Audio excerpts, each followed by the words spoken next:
Okay, my name is Reed Vogt. I'm the operation manager. I've been the operation manager at FeedNC for the last 5 years.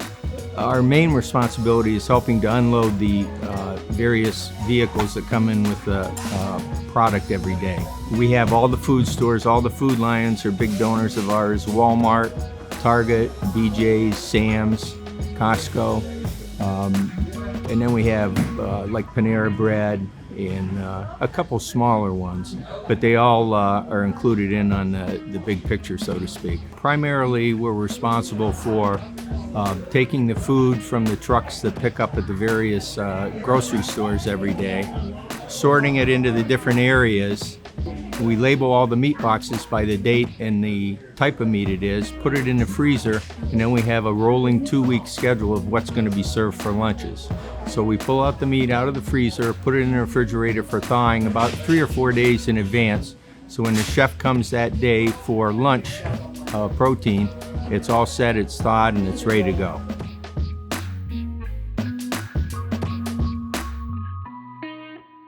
You have to be able to lift 50 pounds. As far as lifting goes, it's constant lifting with the deliveries and taking it to the various areas and unpacking it.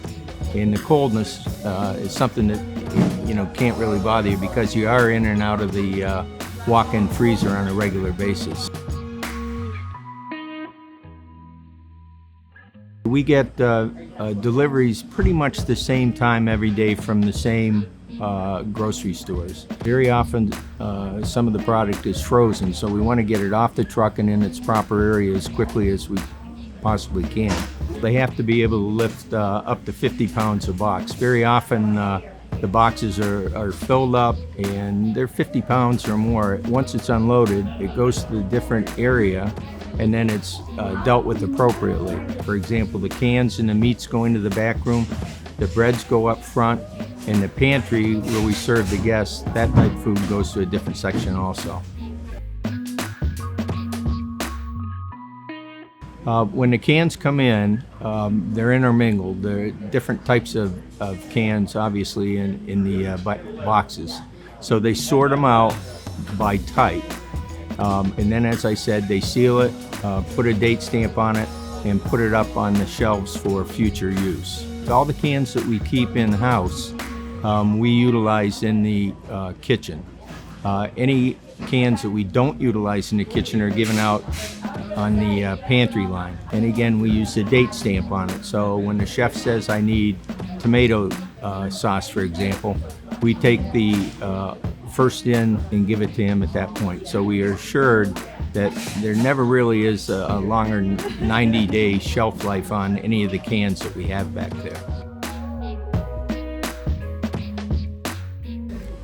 We do the same process with the meat. We get it in the back, we sort it out. We do have a walk-in freezer that stays at about 2 or 3 degrees temperature every day. And that's nice in the summertime, not quite as nice in the wintertime, but again, what we do is we sort out the meat by type, we date the boxes, we put it in the walk-in freezer, and then when the chef needs it for lunches, we'll pull it accordingly. We've got every type of person in the world that volunteers here, old, young, and there's a position for everybody if they really have the interest in volunteering. We've got a lot of other positions besides operations that we've talked about.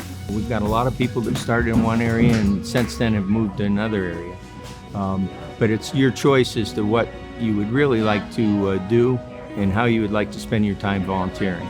And I would strongly recommend or ask that you do contact us to see what type of positions we have open and if one of them you feel would fit into something that you'd like to do.